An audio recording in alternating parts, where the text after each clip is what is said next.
Before I get to that, I want to tell you some stories that I've taken from our book, The Mustard Seed, which is on sale now.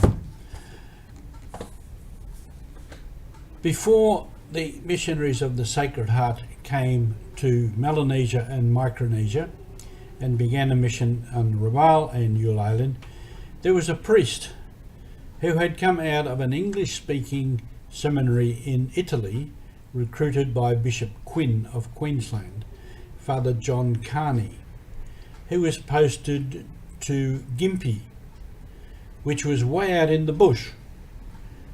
Now, John Carney used to have his horse and his backpack and his pack horse, and he would go exploring around his parish. Later, he became the first bishop of Rockhampton, and part of his jurisdiction was that big area to the north, at that time called New Guinea. So he went exploring, as was his nature, in a boat, not on a horse, in a boat, and explored around that area, the Torres Straits, etc. And then he turned up in Rome to meet with a cardinal called Cardinal Simeoni, and he was proposing to begin a mission in New Guinea. Begin the church in New Guinea.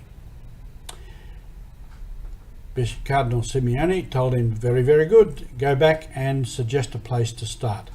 So Carney went back and he identified Thursday Island as a place for a base and Yule Island for a place to start. Now, Carney was a wise man. He was given a jurisdiction and a work to do and a place, and he went exploring to find out about his area and what was needed and what could be done and what was possible. So that showed wisdom.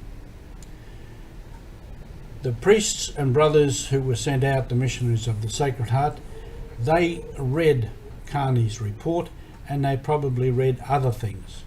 And the Vatican Library was there for people like that to find out things. And the Vatican Library had, for many years, perhaps centuries, obtained information from wherever they could get information.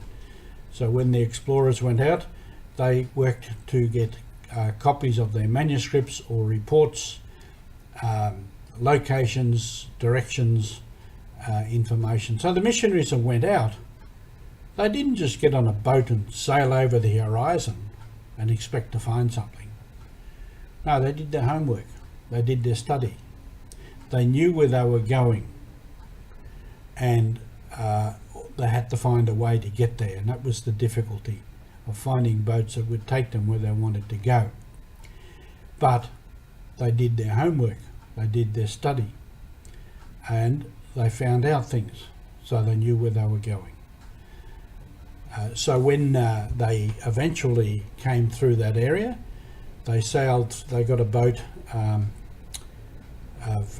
from Jakarta through there, and they were heading towards Sydney again to establish a base in Sydney.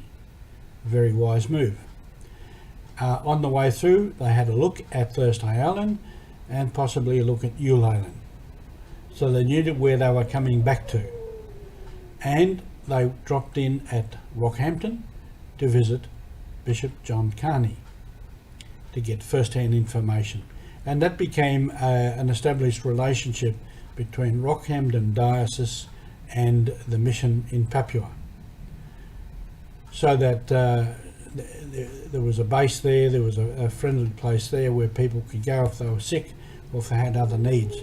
And then they went on and established a base in Sydney, and the first two parishes being Botany and Renwick, and later establishing a house at Coogee, which became the place where the procurator lived. So they were wise. And when we look at the five wise virgins and the five foolish virgins, it was about preparation, about thinking ahead, about planning ahead, about preparing what is needed. And this is what the missionaries did when they came out to establish a mission.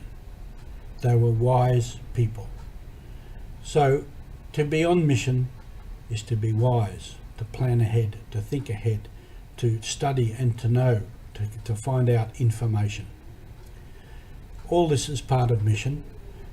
We still do it today because the mission is alive. Have a good Sunday on Mission.